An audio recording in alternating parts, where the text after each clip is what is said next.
Hello friends, स्वागत है आप सभी का एग्जाम प्लेटफॉर्म में। तो आज हम लोग सीटेट जनवरी 2024 जिसमें आज हम लोग हिंदी के टोटल 30 क्वेश्चन को कवर करेंगे। तो सबसे पहले आप लोग एग्जाम प्लेटफॉर्म पे नए हैं तो आप लोग एग्जाम प्लेटफॉर्म को ज़रूर सब्सक्राइब कर लीजिए। तो आज हम लोग हिंदी में जो है हिंदी 2 भागों में डिवाइड रहता है, जो कि आपका 15 क्वेश्चन आपका CDP बेस्ड रहता है और 15 आपका जो गद्यांश से रिलेटेड रहता है, जो कि आपका गद्यांश रहेगा उसे पढ़ के आप लोग ईजिली उसका आंसर कर सकते हैं। तो चलिए देखते हैं आज का फर्स्ट क्वेश्चन। तो चलिए हम लोग सबसे पहले क्या करते हैं, मिल के हम लोग साथ में गद्यांश को पढ़ते हैं। उसके बाद इससे रिलेटेड जो भी क्वेश्चन आएगा उसे हम लोग क्या करेंगे, सॉल्व करेंगे। तो चलिए एक बार हम लोग पढ़ लेते हैं। जैसे गद्यांश है, तिरुवल्लुवर का जन्म ईसा पूर्व प्रथम शताब्दी में माना जाता है। तिरुवल्लुवर एक संत है जिनका जन्म जो है ईसा पूर्व के प्रथम शताब्दी में माना जाता है। इसका जन्म स्थान तमिलनाडु राज्य का मद्रास, आज का जो प्रेजेंट टाइम में जो वर्तमान समय में चेन्नई में है, जो वहाँ पे इनका क्या हुआ था, जन्म हुआ था। और भाषा द्रविड़ कही जाती है। तो इनका जन्म हुआ है कहाँ पे, तमिलनाडु राज्य का मद्रास, आज का जो आपका चेन्नई हो गया है, वह शहर में हुआ। और भाषा द्रविड़ कही जाती है। तिरुवल्लुवर के माता पिता इधर उधर घूमते रहते थे, और उनके माता पिता के बारे में बोला जा रहा है कि इधर उधर घूमते रहते थे। उन्होंने जन्म होते ही तिरुवल्लुवर को एक वृक्ष के नीचे छोड़ दिया था। जब उनका जन्म हुआ तिरुवल्लुवर का, तो उनको कहाँ छोड़ दिया, वृक्ष के नीचे छोड़ दिया। वल्लूब, जिसका अर्थ होता है क्या यहाँ पे, जुलाहा, यानी कि वल्लूब का ही दूसरा नाम क्या हो गया, जुलाहा जाति के एक निसंतान दयालु स्त्री ने इन्हें वृक्ष के नीचे पत्तों पर पड़ा पाया तो उठाकर घर ले गई। यानी कि वल्लूब को जो है जुलाहा जाति की एक निसंतान, मतलब कि उससे कोई भी बच्चा नहीं था, वह निसंतान और दयालु स्त्री ने इन्हें क्या किया, वृक्ष के नीचे पत्तों पर पड़ा पाया और उठाकर वो अपने घर ले गई। दोनों पति पत्नी ने बड़े स्नेह और यत्न से इस बालक का पालन पोषण किया। उनके वल्लूब होने के कारण बालक का नाम वल्लुवर पड़ गया। तिरु की उसके बाद क्या है, तिरु तमिल भाषा में आदर सूचक शब्द होता है। तिरु का अर्थ क्या होता है, जो कि तमिल भाषा में माना जाता है आदर सूचक शब्द। इसका अर्थ है श्री। तो तिरु का अर्थ क्या हो गया, श्री। तो उसके बाद देखिए, इस तरह से तिरुवल्लुवर के नाम से प्रसिद्ध हुए। कहते हैं कि अपने जन्म की कहानी जानने के पश्चात वे अपने माता पिता से आज्ञा ले तपस्या करने जंगल में चले गए। बाद में तिरुवल्लुवर अपने माता पिता की आज्ञा लेने के बाद क्या कर गया, मतलब कि तपस्या करने के लिए वह जंगल चला गया। वहाँ ध्यान, अब जंगल में देखिए उन्होंने किस चीज़ का तपस्या किया, वहाँ पे उन्होंने ध्यान, योग, तंत्र मंत्र का कठिन अभ्यास किया। फिर सोचा कि लोक सेवा करनी हो तो समाज में ही रहना चाहिए। फिर जब उन्होंने इस तरह की अभ्यास भी कर लिया, ध्यान का, योग का, तंत्र मंत्र का, तो उसके बाद फिर उनके मन में आया कि हमें जो है लोक सेवा करनी चाहिए, तो इसके लिए हमें समाज में ही रहना मतलब कि पड़ेगा। उन्होंने वासुकी नाम की विदुषी से विवाह कर लिया, और जो है तिरुवल्लुवर विवाह भी कर लिया। अपने पिता के भांति कपड़ा बुनने का काम करने लगे, और वह अपने पिता के भांति जो है कपड़ा बुनने का काम करने लगे। पति पत्नी दोनों बड़े संतोषी जीव थे और सदा परोपकार के कार्य करने लगे। तो इस तरह से जो तिरुवल्लुवर और अपनी पत्नी दोनों जो है काफ़ी ज़्यादा परोपकारी कार्य, मतलब कि लोगों के बारे में सोचते थे, कार्य को करते थे। तो चलिए इससे रिलेटेड क्वेश्चन को हम लोग देखते हैं। फर्स्ट है आपका, तिरुवल्लुवर तपस्या करने के बाद वापस समाज में क्यों आ गए। अभी हम लोग तुरंत पढ़े थे गद्यांश में कि तिरुवल्लुवर जब तपस्या किए जंगल में, तो वहाँ पे तपस्या करने के तत्पश्चात वो अपने क्या किया, समाज में लौट आया। तो क्यों लौट आया, लोगों की सेवा करने के लिए। तो एकदम करेक्ट आंसर है ऑप्शन नंबर 4, लोगों की सेवा करने के लिए वह क्या किया, समाज में आ गया। उसके बाद अगला क्वेश्चन है आपका, तिरुवल्लुवर की पत्नी का क्या नाम था, विदुषी, वासुकी, जानकी, वन देवी। तो वह एक विदुषी नामक जो है महिला से, स्त्री से क्या किया था, विवाह किया था, तो उसका नाम वासुकी है। तो ऑप्शन नंबर 2 आपका बिल्कुल राइट आंसर है। तो वासुकी से उन्होंने क्या किया था, विवाह किया था। उनकी पत्नी का नाम क्या हो गया, वासुकी। उसके बाद अगला क्वेश्चन है आपका, संत तिरुवल्लुवर के नाम में वल्लूब का क्या अर्थ होता है। तो आपको बताना है कि संत तिरुवल्लुवर के नाम में वल्लूब का क्या अर्थ होता है। तो आपको जो है यहाँ पे गद्यांश में मिल जाएगा, जिसका अर्थ क्या होता है, ऑप्शन नंबर 1 हो जाएगा, जुलाहा। तो ऑप्शन नंबर 1 बिल्कुल राइट आंसर है, जुलाहा इसका जो बिल्कुल करेक्ट है। उसके बाद है तिरुवल्लुवर को जन्म के तुरंत बाद कहाँ छोड़ दिया गया था। तो उनके माता पिता क्या करते थे, घूमते रहते थे इधर उधर।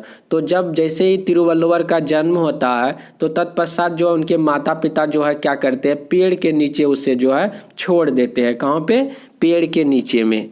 उसके बाद अगले क्वेश्चन की तरफ हम लोग बढ़ते हैं। तो इसमें देखिए क्या है, तिरुवल्लुवर ने डैश का कठिन अभ्यास किया। तो अभी आप लोग पढ़े थे गद्यांश में कि 3 चीज़ों का उन्होंने कठिन अभ्यास किया था, जिसमें आपका क्या था, ध्यान, योग और तंत्र विद्या, यानी कि तंत्रिक विद्या का उन्होंने क्या किया था, कठिन अभ्यास किया था। कब, जब वो थोड़ा बड़े हो गए थे तो उन्होंने अपने माता पिता की आज्ञा लेकर जंगल पे चला गया था। उसके बाद अगला क्वेश्चन है आपका, गद्यांश के किस अंश से पता चलता है कि संत तिरुवल्लुवर और उनकी पत्नी का स्वभाव एवं प्राकृतिक सम्मान है। तो आपको बताना है कि गद्यांश के किस अंश से, किस चरित्र से आपको पता चलता है कि तिरुवल्लुवर और उनकी पत्नी वासुकी का स्वभाव जो है, पत्नी का स्वभाव एवं प्रकृति समान है। तो किससे पता चलता है, पहला ऑप्शन पढ़िए अपना। तो आपका फर्स्ट ऑप्शन है, अपने पिता की भांति कपड़ा बुनने लगे, वासुकी नाम की विदुषी से विवाह हुआ, सदा परोपकार के कार्यों में लगे रहते। बिल्कुल सही जवाब है ऑप्शन नंबर 3। तो दोनों का जो है एकदम क्या करते थे, हमेशा वह परोपकार से जुड़े रहते थे और समाज में लोक हित के कार्य करते थे। तो इसका राइट आंसर क्या हो जाएगा, सदा परोपकार के कार्य में लगे रहते थे। उसके बाद अगला क्वेश्चन है, जुलाहा दंपति निसंतान और डैश थे। तो एक जो जब उनको जो है जंगल के नीचे यानी कि पेड़ के नीचे जब तिरुवल्लुवर को फेंक दिया गया था तो उनको जो है उठाने के लिए कौन आया था, तो जुलाहा, मतलब कि जुलाहा दंपति निसंतान, उसे कोई भी मतलब कि बच्चे नहीं थे। और वह कैसे थी, तो वह एक दयालु थी। तो इस तरह से जुलाहा दंपति निसंतान और दयालु थे। इसका राइट आंसर हो जाएगा ऑप्शन नंबर 2। उसके बाद अगला क्वेश्चन आपका क्या, तमिल भाषा में तिरु का अर्थ है। तो आपको बताना है कि तमिल भाषा में जो है तिरु का अर्थ क्या होता है, तिल या श्री या तिरुवर या श्रीमती। तो आपको बताना है कि तमिल भाषा में तिरु का क्या अर्थ होता है। तो तिरु का अर्थ हो जाता है आपका श्री, यानी कि ऑप्शन नंबर 2 आपका बिल्कुल राइट आंसर है। तो तमिल भाषा में तिरु का क्या अर्थ होता है, श्री होता है। उसके बाद अगला क्वेश्चन देखिए आपका जो है 1-2 क्वेश्चन आपका ग्रामर पर्सन से भी रहता है, जो कि व्याकरण से रहता है। तो परोपकार का संधि विच्छेद आपको बताना है कि यहाँ पे 4 ऑप्शन है आपके पास। तो आप लोग सही जवाब क्या होगा तो आप लोग जरूर बताएंगे कि परोपकार का संधि विच्छेद क्या होगा। तो ऑप्शन नंबर 1 में आपका देखिए क्या है, पर जोड़ उपकार। तो इस तरह से आपका पहला ऑप्शन ही बिल्कुल सही हो जाएगा। तो पर जोड़ उपकार यानी कि परोपकार हो जाएगा। उसके बाद देखिए यहाँ पे आपका जो है सेकेंड गद्यांश शुरू होता है। तो इस गद्यांश से भी आपका जो है 4 या 5 क्वेश्चन रहेगा इससे रिलेटेड। तो आप लोग एक बार जो गद्यांश को पढ़ लीजिए। तो देखिए क्या है, तारों पर झूलते पतंग दिन बचपन के, बीत रहे बुआ के विधवा दिन 55 के, अम्मा की ऐनक पर बरसों की जमी धूल, रखा रामायण पर गुड़हल का एक फूल। उसके बाद है क्या, दोने से निकल कर प्रसाद दिया मंगल का, आँखों से प्यार लगा अब छलका तब छलका, आंचल क्यों बार बार आँखों तक जाता, आंसू का खुशियों से यह कैसा है नाता। तो इस तरह से आपका जो गद्यांश एक कविता से रिलेटेड है। तो इसके बाद देखिए आप लोग का क्वेश्चन है यहाँ पे, कविता में कवि दिन दिनों की याद कर रहा, मतलब कि कविता में जो है कवि किन दिनों को याद कर रहा है, बुआ के घर के, अम्मा के घर के, अपने बचपन के, उसके बाद है प्रसाद मिलने के। तो कविता में जो है आप गद्यांश को जैसे ही पढ़ेंगे तो उससे जो है आपको पता चलेगा कि कवि जो अपने बचपन के दिनों को क्या कर रहे हैं, याद कर रहे हैं। तो इसका राइट आंसर ऑप्शन नंबर 3 हो जाएगा, बचपन के दिनों को। उसके बाद अगला क्वेश्चन देखिए आपका क्या है, कवि जो है किस दिन अपनी अम्मा के घर पहुंचा। तो यहाँ पे देखिए आपका है यहाँ पे मंगल का। तो दोने से निकल कर प्रसाद दिया मंगल का, यानी कि जो है आपका यहाँ पे राइट आंसर हो जाएगा, कभी जो अपनी अम्मा के घर जो जाता है तो किस दिन पहुँचता है, तो मंगलवार को आपका राइट आंसर हो जाएगा ऑप्शन नंबर 2। उसके बाद चलिए अगले क्वेश्चन की तरफ बढ़ते हैं हम लोग। तो इसमें देखिए क्या है, आंचल का बार बार आँखों तक जाना किस ओर संकेत करता है। जो आंचल जो होता है वह जो है बार बार क्या होता है कि आंचल बार बार जो है आपका जो है आँखों तक जाता है। तो यह जो है किस ओर संकेत करता है आपको बताना है। तो पहला आपका आँखों की कमज़ोर दृष्टि को साफ करने की ओर, आँखों में पड़ी धूल को साफ करने की ओर, आँखों से बहते आंसुओं को छुपाने की ओर, खुशी के आंसुओं को पोंछने की ओर।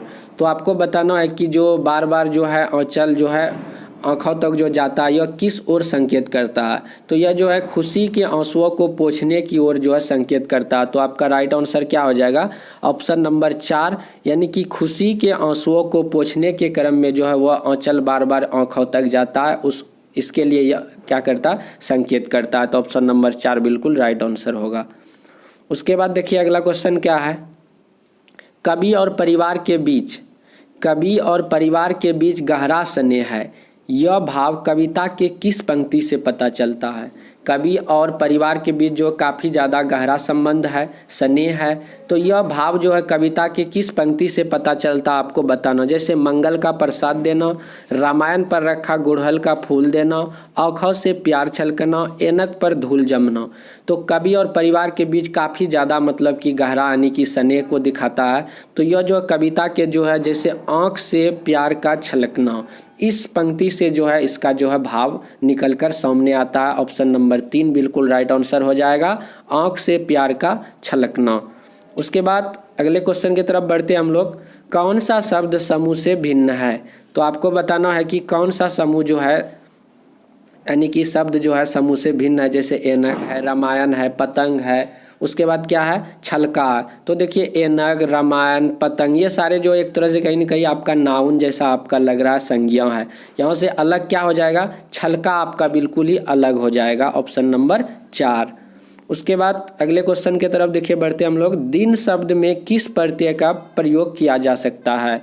तो जैसे दिन आपका यहाँ पे लिखा गया, इसमें कौन सा मतलब कि प्रत्यय का हम लोग प्रयोग करेंगे कि आपका जो है यहाँ पे इसका अर्थ भी एक तरह से बदल जाता है। तो प्रत्यय क्या होता है, प्रत्यय उस शब्दांश को कहते हैं हम लोग जो किसी शब्द के अंत में जुड़कर उस शब्द का क्या करता है, अर्थ को बदल देता है, वो आपका प्रत्यय हो गया।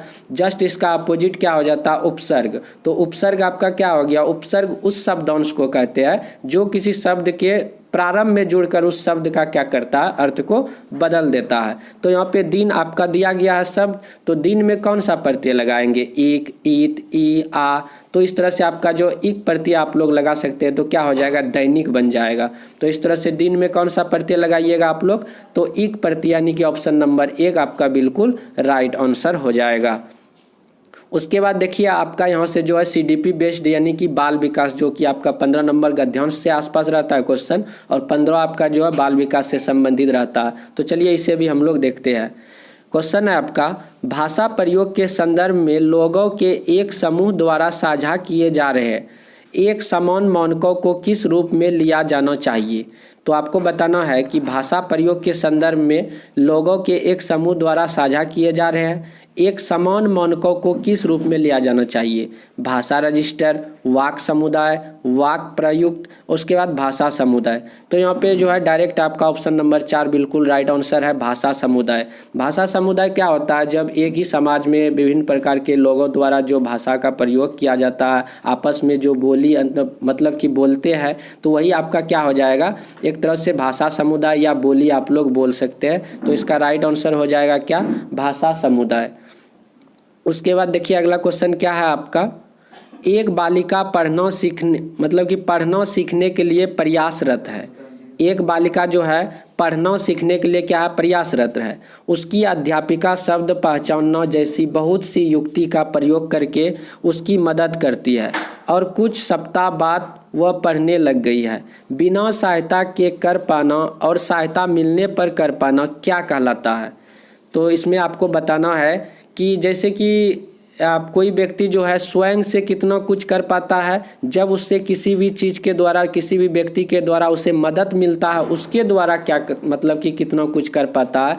इन्हीं दोनों के बीच में जो अंतर होता है वही आपका क्या कहलाता है, यानी कि वह कहलाता है आपका निकटस्थ यानी कि विकास।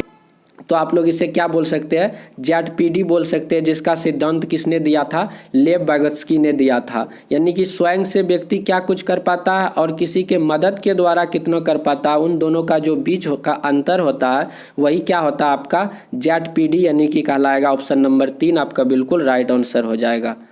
उसके बाद अगला क्वेश्चन आपका क्या है, चौमस्की के अनुसार मानव के मस्तिष्क में मानसिक व्याकरण है जो मानव को भाषा अर्जित करने में सहायता करती है, इसे क्या कहा जाएगा? तो आपको बताना है कि चॉम्स्की के अनुसार मानव के मस्तिष्क में मानसिक व्याकरण है जो मानव को भाषा अर्जित करने में सहायता करती है, उसे क्या कहा जाएगा आपको बताना। तो ये जो आपका राइट आंसर हो जाएगा सार्वभौमिक व्याकरण। ये क्या कहलाएगा? सार्वभौमिक व्याकरण कहलाएगा। ऑप्शन नंबर 2 आपका बिल्कुल राइट आंसर हो जाएगा। उसके बाद देखिए अगला क्वेश्चन क्या है, राघवी ने जयपुर जाने के लिए अपना आरक्षण करवाना। राघवी को जो है जयपुर जाने के लिए अपना क्या करवाना है, उसको आरक्षण करवाना है। इसके लिए वह ट्रेन की समय सारणी पढ़ रही है। इस प्रकार के पठन को क्या कहा जाएगा? देखिए राघवी जो है वह जयपुर उसको जाना है, इसके लिए वो क्या कर रहा है, ट्रेन का जो है वो उसको आरक्षण बनाना है, टिकट बनाना है। इसके लिए वह ट्रेन का जो समय सारणी जो बनाया गया है तालिका, उसे जो है पढ़ रहा है। तो वह पढ़ जो रही है तो वह किस प्रकार से पढ़ेगी? तो उसको जो है बारीकी से उसको पढ़ना पड़ेगा कि ट्रेन जो है जयपुर से कब जाएगी, कितने कितने बजे ट्रेन है, तभी तो वह आरक्षण बनवाएगी। कहने का मतलब उसको बारीकी से पढ़ना पड़ेगा। तो इसका राइट आंसर क्या हो जाएगा? बारीकी पठन, यानी कि ऑप्शन नंबर 2 बिल्कुल राइट आंसर हो जाएगा। काफ़ी ज़्यादा उसको गहराई से पढ़ना पड़ेगा, बारीकी से पढ़ना पड़ेगा। उसके बाद अगला क्वेश्चन क्या है, कक्षा 7 की एक अध्यापिका अपने विद्यार्थियों को एक अनुच्छेद लिखने के लिए कहती है। कक्षा 7 की एक अध्यापिका है और अपने विद्यार्थियों को एक अनुच्छेद लिखने के लिए कहती है। लेखन का पहला चरण कौन सा होना चाहिए? तो सबसे पहले विद्यार्थी मतलब कि किस चीज़ का प्रयोग करेगा, क्या लिखेगा? तो इसमें जो है विद्यार्थी सबसे पहले क्या करेगा, मौनस चित्रण करेगा। क्या करेगा बच्चा? सबसे पहले मौनस चित्रण करेगा। मतलब उस चीज़ के लिए वह बच्चा पहले क्या करेगा, योजना बनाएगा, उस पर विचार करेगा और उसके बाद अपने जब अनुभवों के द्वारा, जो भावनाओं के द्वारा, जो उनके अंदर जो चित्र प्रकट होगा, उसको जब वह मतलब कि एक तरह से चित्रण करेगा, वही क्या हो जाएगा, मौनस चित्रण के अंतर्गत आ जाता है। तो कक्षा 7 की अध्यापिका बच्चों को एक अनुच्छेद लिखने के लिए कहता है। जब बच्चे जो फर्स्ट टाइम जिस चरण पे जाएंगे तो उसे क्या कहा जाएगा, मौनस चित्रण। बच्चे जो खुद अपने जो विचारों को, भावनाओं को जब प्रकट करेंगे तो वही मौनस चित्रण होता है। तो चलिए उसके बाद अगला क्वेश्चन है, भाषा अधिगम का रचनावादी उपागम किससे समुन्नत करता है? तो भाषा अधिगम का रचनावादी जो है किस चीज़ के बारे में संबंध यहाँ पे बताता है? जैसे कि यहाँ पे है अध्यापक केंद्रित उपागम, शिक्षार्थी के मतलब कि शिक्षार्थी केंद्रित उपागम। तो भाषा अधिगम का रचनावादी जो है उपागम क्या होगा, जब कोई भी जो शिक्षा मतलब कि क्लास होता है, कक्षा कक्ष होता है, उसमें अधिगम जब बच्चों पर मतलब कि केंद्रित होगा, शिक्षार्थी पर केंद्रित होगा, छात्र पर केंद्रित होगा।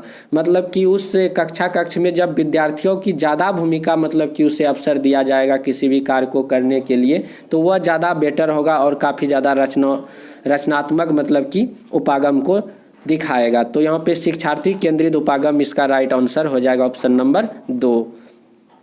उसके बाद चलिए अगले क्वेश्चन की तरफ बढ़ते हैं। यहाँ पे देखिए क्या है, एक अध्यापक कक्षा 6 के विद्यार्थियों के श्रवण कौशल का आकलन करना चाहती है।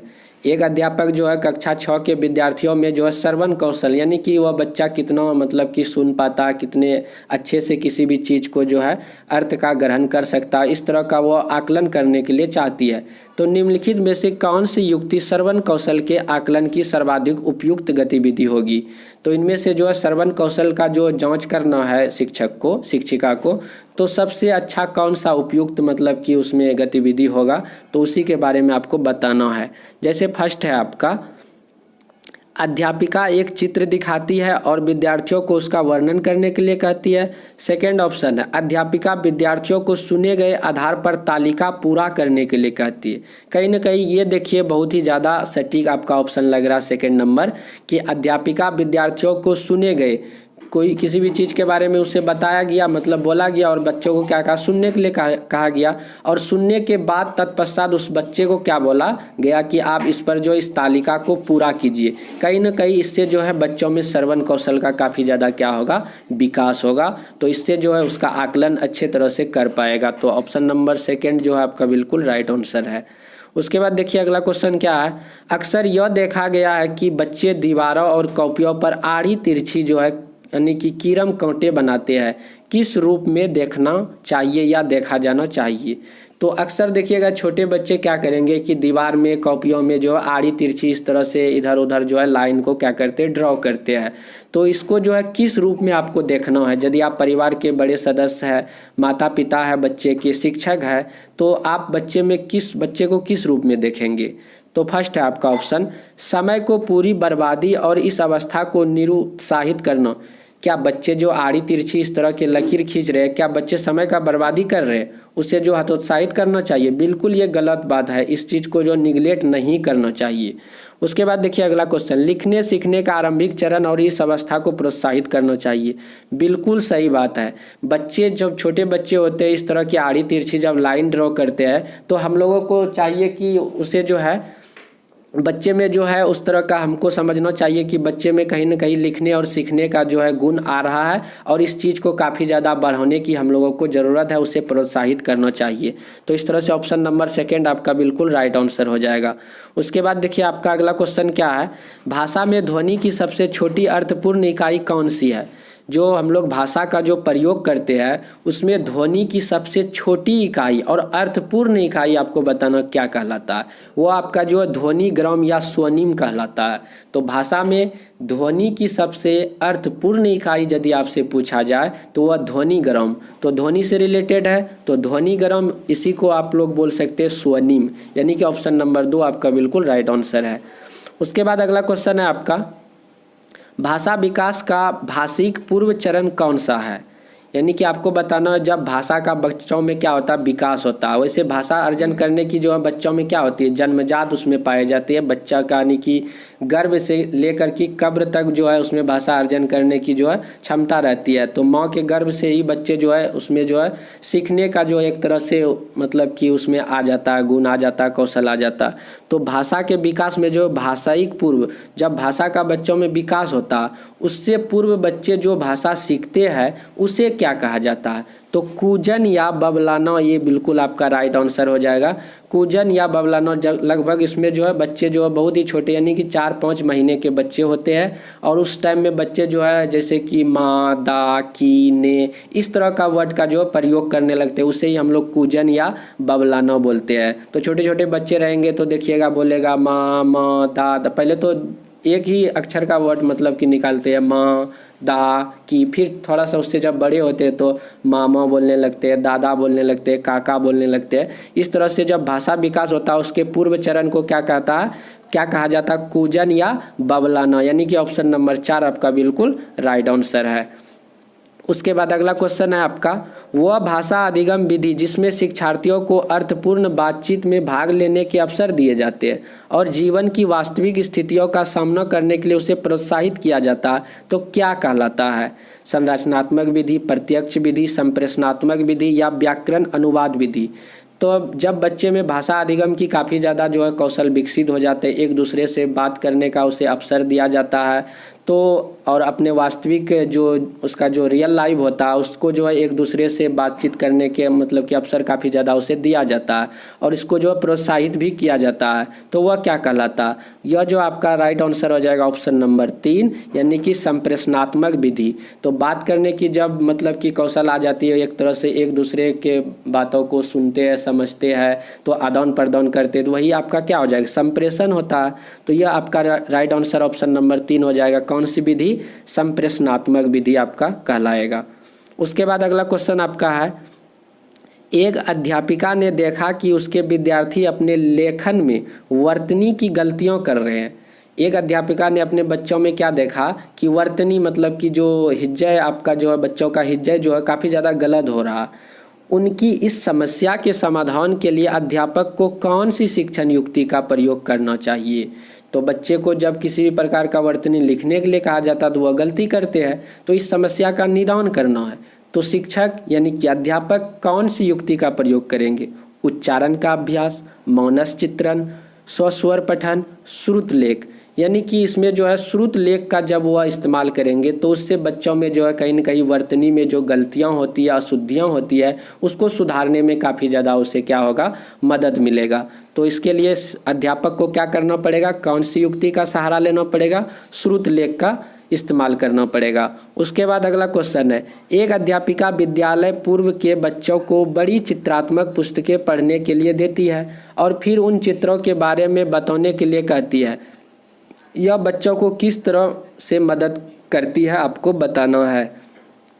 तो अध्यापक क्या करता है, विद्यालय के पूर्व बच्चों को जो बड़ी चित्रात्मक पुस्तकें पढ़ने के लिए देती है, उसके बाद जो फिर उस चित्र के बारे में बताने के लिए कहती है। तो बच्चों में जो है किस तरह का मदद मतलब कि कर रही है, तो आपको बताना पड़ेगा। तो ये आपका राइट आंसर क्या हो जाएगा, प्रभावशाली संप्रेषक बनाने के लिए। इससे जो है काफ़ी ज़्यादा इफेक्टिव संप्रेषण का माध्यम बनेगा। तो जैसे बच्चे पहले उस चित्र को देखेंगे, फिर उसके बारे में बताएंगे, तो इसके जो है इससे क्या होगा, संप्रेषणात्मक यानी कि प्रभावशाली संप्रेषण बनेगा। उसके बाद अगला क्वेश्चन देखिए क्या है, एक ऐसी निर्देशात्मक विधि जिसमें दिए जा रहे भाषा निवेश का स्तर विद्यार्थियों के वर्तमान स्तर से कुछ ऊंचा है, क्या कहलाएगा।